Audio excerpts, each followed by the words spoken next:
BlockFi, a cryptocurrency lending firm, filed for bankruptcy today, joining FTX as the latest domino to fall in crypto's apparent implosion. That company was entangled with FTX, so the fall of FTX impacted BlockFi and made the bankruptcy foregone conclusion. We now know also in the days before the downfall of FTX, they had dropped a $1 million donation to a super PAC aligned with Senate Minority Leader Mitch McConnell.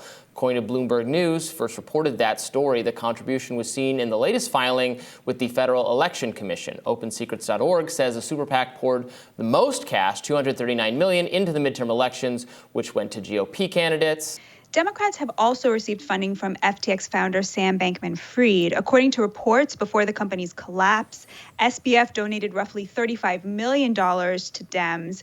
All of this news comes as Attorney General of the Bahamas announced that FTX is the subject of an active and ongoing investigation. The company is headquartered in the Bahamas. Robbie, what I think is so funny about Open Secrets finding out that they also contributed to the GOP is it really exposes the lie that political donations are anything except an attempt to curry favor and get power and consolidate power, right? There's this fantasy, this fiction that these Silicon Valley billionaires like to perpetuate that somehow giving to Democrats is an act of morality, is an act of charity, right?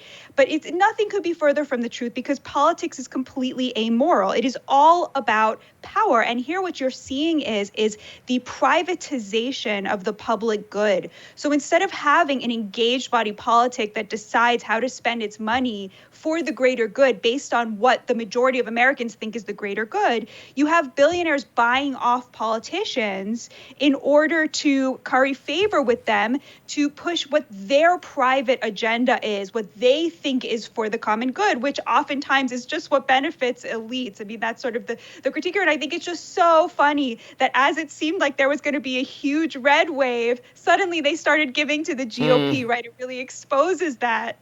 Well, and Sam Bankman-Fried was basically single-handedly writing the crypto regulations. He was the man behind them. I assume, I haven't looked at them closely, but wouldn't you want to bet that the regulations he was proposing would be ones that were maybe better for his platform? Just as we've seen, Facebook eventually has gotten behind. It supports reforms to Section 230 and some the laws governing tech. Facebook supports them. Facebook supports specific reforms that Twitter absolutely has opposed prior to Elon Musk, right? And I looked at it. It's clear because this regulation would hurt Twitter a lot more than it hurts Elon Musk because that regulation would require the platforms to actually do a lot more moderation. Facebook employs, at the time at least, a lot more moderators than Twitter did, et cetera. So there's so many ways that the big guys, I mean, this really goes to a libertarian criticism of regulation, often in practice, which is that, well, who's doing the regulating? Is it regulators whose staff used to work at these companies, and regulation was proposed by these companies and is going to crowd out competitors, upstarts, et cetera? That's always the fear here. So obviously the crypto situation is even more complicated because it's just a complicated subject in general. I've been trying to understand it better. I work with a lot of people at Reason Magazine who are very optimistic about crypto in general, and I think I've generally shared that optimism. This, in some sense, obviously has to be a blow to that because this guy turned out to be an utter, a total fraud, grifter, thief, et cetera. I presume this story will end with him in prison. Mark Cuban said that today. I saw that he gave that statement. I agree. This guy's going to end up serving some jail time. But then the question becomes, well, is that crypto? Is that it's a kind of con or lends itself to kind of scammy type people? Of course, we have scammy people in the financial sector itself. The whole everything that went wrong in 2008 with housing and et cetera, and all of that was a con in some way. So is this really any different? I don't know. What are your thoughts on the crypto situation? I've always felt crypto suspicious because to me it doesn't pass the truck driver test. Like, can I picture truck drivers using this as a way of paying for the stuff they need on the road, when they're away from home? And I just can't. Like, it just didn't ever seem to me to have any sort of populist appeal. Well, I don't know, but to that I would say truck driver, no, but truck drivers in Afghanistan, maybe, truck drivers in India, I think actually that's probably the best case for crypto is in destabilized countries where there's no trust in the central government or the central bank, and you need to pay people or engage in commerce in some surreptitious way or some way that isn't vulnerable to the predations of the state, is where you actually could have crypto. But sorry, didn't mean to interrupt you there. No, but so of course that is the libertarian fantasy, right? That there will be no borders whatsoever. There will be no currencies related to any particular economy. That there will be a global economy, right? That we will all participate in with something called blockchain that I still can't figure out exactly what it is. But I think that for most people, the idea that their currency should be in some way related to the economy that they live in, based on borders, based on civil rights that are guaranteed by a specific government that they vote in, is something that I think resonates a lot more with what we call normies, right? Average people, people who, the people who produce things and move things and create things. And to me, this seems sort of like to be leaning into one of the major problems in our economy right now, which is that we used to be an economy that was really primarily based on manufacturing and production. And now we're an economy where the largest sector of our economy is finance, which is speculative, which is sort of up there where there's really no trickle down effect, right? Where it's sort of all of the gains are sort of remain up there with the top 1%, the top 10%, whoever can afford to be invested in, in stocks and in stock market.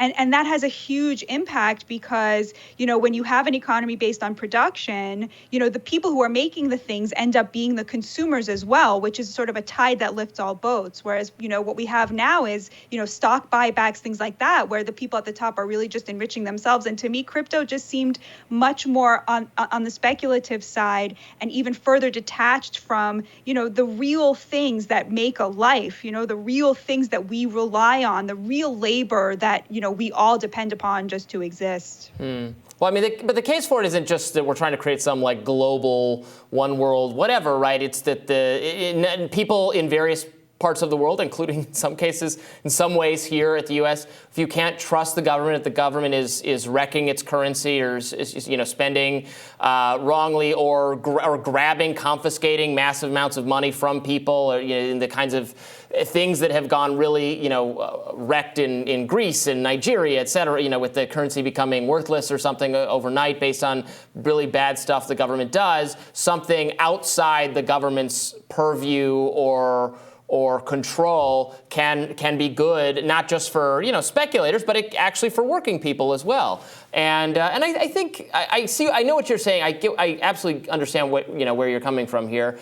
But I think it's something. It's certainly something that working people or normies could use. That's not because it's not prohibitive. Like you don't need to own or you don't need to own a factory to participate in crypto. You can like go out and get some crypto right now. There are multiple platforms for doing so. And I think people, the idea being people in part of the world, this could be a good competitor from them in places where the government has proven to be not responsible or trustworthy on financial issues, including here at home, including here at the U.S., where we have out of control inflation in part because of government spending beyond its means or having bad spending priorities, having a terrible energy policy, and having a policy of contributing to foreign interventions and foreign wars at every turn. So, but that said, this guy was absolutely fraudulent, and I think possibly fraudulent under any. So the question is it about crypto, or is it this kind of person was going to con people regardless using whatever platform was available to him? Because there's nothing, even though his scheme was a little complicated, there was nothing. He took people's money and then used it for for purposes that he was not being straightforward or honest about. And that that's something you can do regardless. So, well, we'll have more Rising right after this. Stay with us.